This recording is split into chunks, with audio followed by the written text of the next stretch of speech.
It's one thing to produce a video and hope that it goes viral. It's another thing to have a solid video strategy. Pretend for a moment that you're talking to newbies. What are the basics of an effective campaign?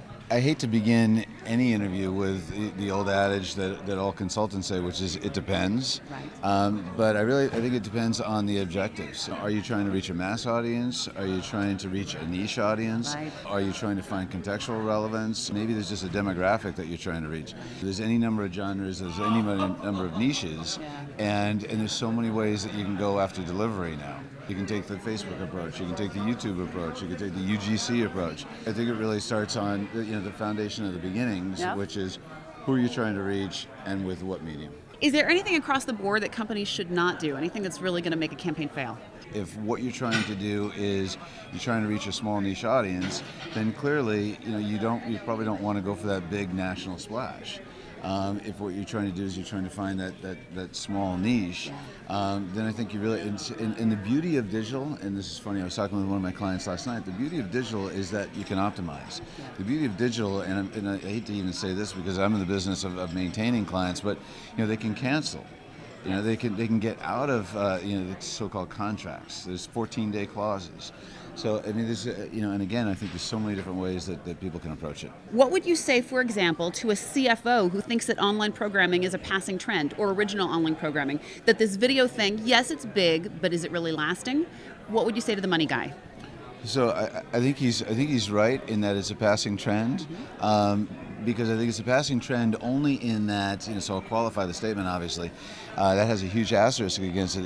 It's a passing trend in that it's online video, because it's going to be video everywhere. Yeah. And for the last 3 years, and this is something I actually haven't heard at this conference in the last couple of days, is that there's traditional media, and then there's online media, and there's digital media, and then there's just media.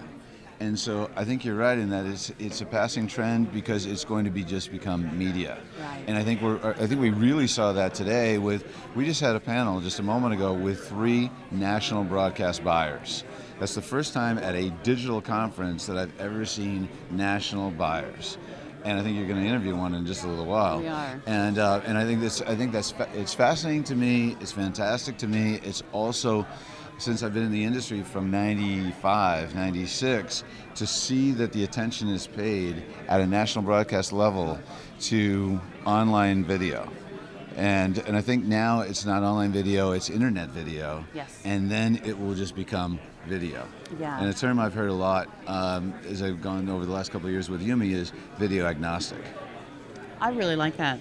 Yeah. I know that, for example, tradigital is a term that's coming up that says there's no difference between traditional and digital in marketing. Yeah. I think you're right. From the consumer side, they don't know that they're being broken out into, okay, that's a PC watcher, that's a TV watcher, that's a tablet watcher. They're just consuming content. And what's really fascinating is that, so that's the video everywhere, the TV everywhere, right, is what we're talking about here.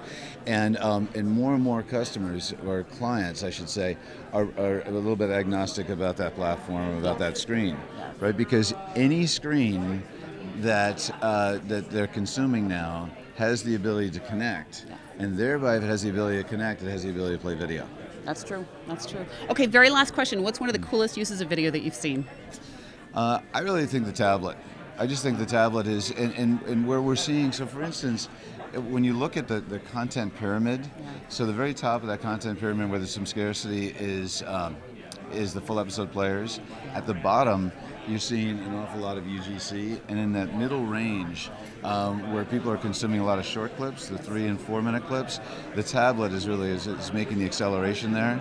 And I just think that watching HBO Go, or even short form, so that would be the long form, but watching HBO Go or short form clips on my iPad 3 connected to 4G is an amazing experience. It's by far the coolest experience. It's a game changer. I totally agree. Scott McLaurin from Yumi, thank you so much. My pleasure.